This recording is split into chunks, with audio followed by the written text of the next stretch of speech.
What's going on YouTube? Blaze Shadowthorn here. If you don't know, I have joined a league. This is the first UCL thing. I don't think they really have a name. It's just a couple people. A couple people dropped out, so I think Caleb dropped out for sure, and he is my opponent for week one. So, what I'm going to be doing mostly, if I do a live narration of the battle, I won't be doing a team preview or team building thing because I'll be explaining what I think is threats and what I don't think are threats during the live battle, and I don't want it to be longer than it has to be because a live battle, especially with a league thing, with me calculating things and worrying about differentials and getting my predictions on point, those are going to be like at least 20, maybe 30 minutes in length. I'm guessing, anyways, unless it's a quick league battle, which I don't think those even exist unless it's on Showdown. But pretty much for this one is I'm going to be going over and explaining my draft, and I actually joined two of them, so I will be going over the second one in this battle as well. If you look at the video, my drafts are very similar because I had almost the exact same mindset when I drafted them. There are a couple of key differences, but most of the key differences, the team is essentially the same.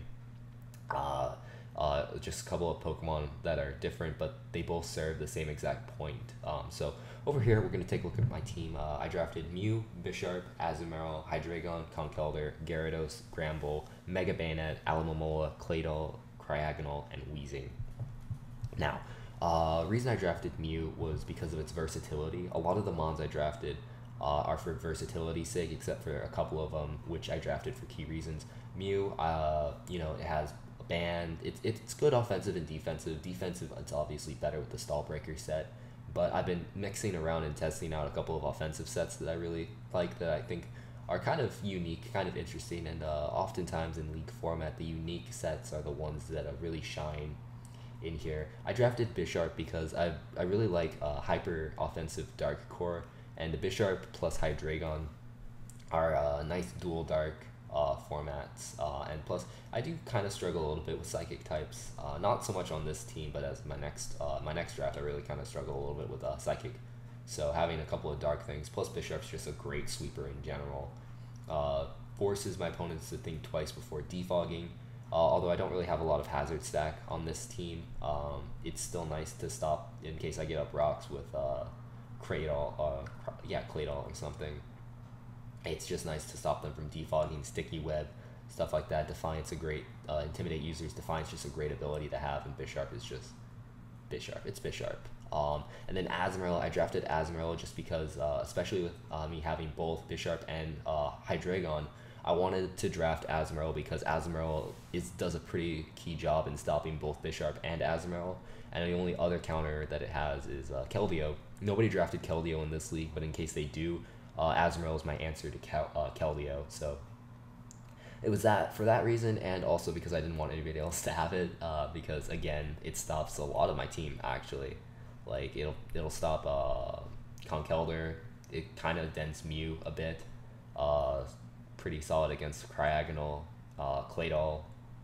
I mean, Alomomola can kind of handle it a little bit, but Azumarill is just a solid poke in general.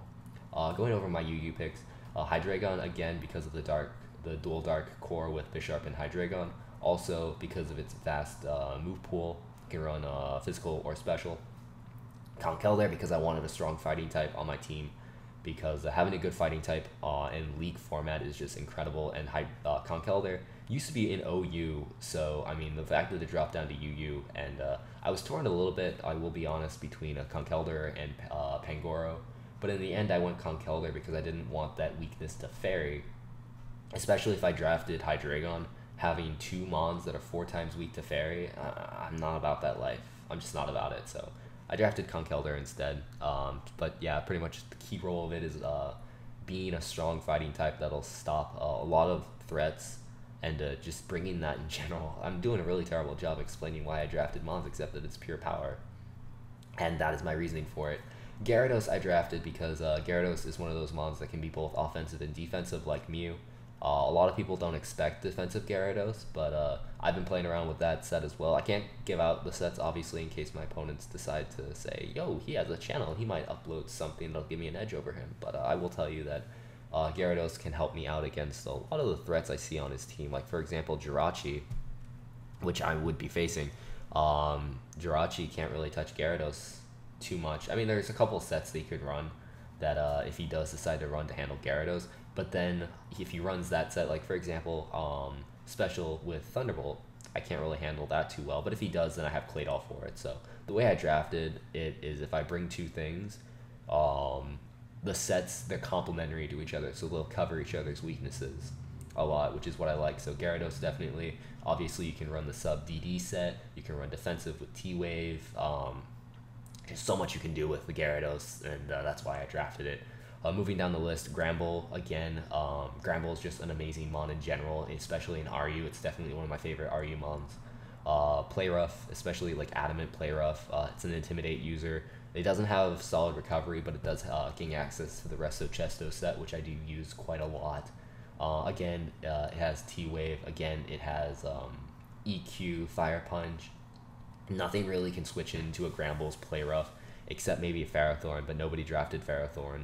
But yeah, no, looking at like the threat list on his team, like nothing, if I predict correctly, nothing can switch into a combination of Earthquake or Fire Punch or Play Rough. Like nothing can switch in on that, which is fantastic. Like maybe Golbat might be a bit of a problem, but then again, if he brings Golbat, then I have something like Bisharp, Azumarill, Mew, Mega Bayonet even. So again, like the things that would give Gramble trouble, I have enough of mons that can handle those mons. So that's what I'm going for. Mega Bayonet, I drafted because of a prankster ability. It's one of the lower tier megas that I just really like. I draft Mega Bayonet a lot in the League format just because, in my opinion, it is one of the underrated megas. Not a lot of people use it, but Prankster, again, Prankster Will-O-Wisp, Prankster T-Wave, Prankster even Pain Split for recovery. Like Prankster recovery, really good. It also gains access to a lot of priority moves, Sucker Punch, Shadow Sneak, gains access to Stab, Shadow Claw, Knockoff. It's just like a solid Pokemon in general, especially in League format. Alomomola I drafted just for the mons that don't have solid recovery. It's my Wish Passer. On the team, it's a fat mon, fat bulky waters, which are always fun to use in League format, that are really difficult to beat if you don't have the right combination of mons for that. Claydol I drafted as a spinner, plus I needed an electric immunity because I do have Azumarill, Gyarados, Alomomola that are weak to electric. A lot of things on my team take neutral damage from it. I don't really have a lot of resists, which is why I have Claydol. Plus again, spinner, Assault Vest user. It can even be a setup sweeper if I really wanted it to, so a lot of versatility with that. Cryogonal I drafted mainly because of Landorus Therian. I was going to go with Jinx, but then I realized that Cryogonal also learns Rapid Spin, so if I wanted to have two Rapid Spinners, that's always solid. Plus, I mean, Ice is a lower tier Icemon. Ice is a good type to have in your back pocket in case you need it. And then Weezing I drafted again because Weezing is like a poor man's check to most physical threats like Talonflame, Jirachi, Landorus Therian, Mega Pinsir, Dragonite, Excadrill, Garchomp, Weavile, Mega Metagross, Victini. It can handle a lot of those threats, even Psychic types. Again, if it's a Psychic type, if I play around with the core of Claydol and Weezing, they have to predict. But if I don't, then Weezing is defensively. Weezing is pretty prime. So I really do like the way my draft shaped up for this UCL league. So yeah, it is a Wi-Fi league, so that'll be something to look forward to on my channel. There is 8 people right now. We're down to 5, so we are looking for some people. So if you want to join, comment down below, and I'll see if I can slide you in there. We'll have to ask because I'm not in charge, but I don't see why not if people want to join. So if that's something you're interested in, comment that down below. This video is going up today, the day I'm recording it. So that's that. So that's that. I do face Caleb week 1. I do have my team all genned. Like I said before, his team is up for grabs if you want to take a look at this powerful team. I don't agree with the mega like the Milotic Mega Swampert draft. Everything else on this team looks pretty solid. I gotta say, like the Landorus, Jirachi, and Mega Pinsir for offensive presence is like amazing. He has the Milotic and Blissey for some defensive core. Chinchino is really solid in RU. Smeargle's just going to be annoying Archeops since Scyther could be setup sweepers as well. Skuntank for some defog action and a defensive wall. Hitmonlee also for rapid spin capability if defog's too scary. The only thing I really don't agree with is Mega Swampert. But other than that, I mean, he has a pretty solid team. So that's that. Hope you guys want to see this league stuff because I'm gonna be uploading it. And so Wi-Fi battles. I mean, the Wi-Fi battles aren't gonna stop, but for the most part, it's gonna be like league battle coverage and stuff. So that's it. See y'all next time.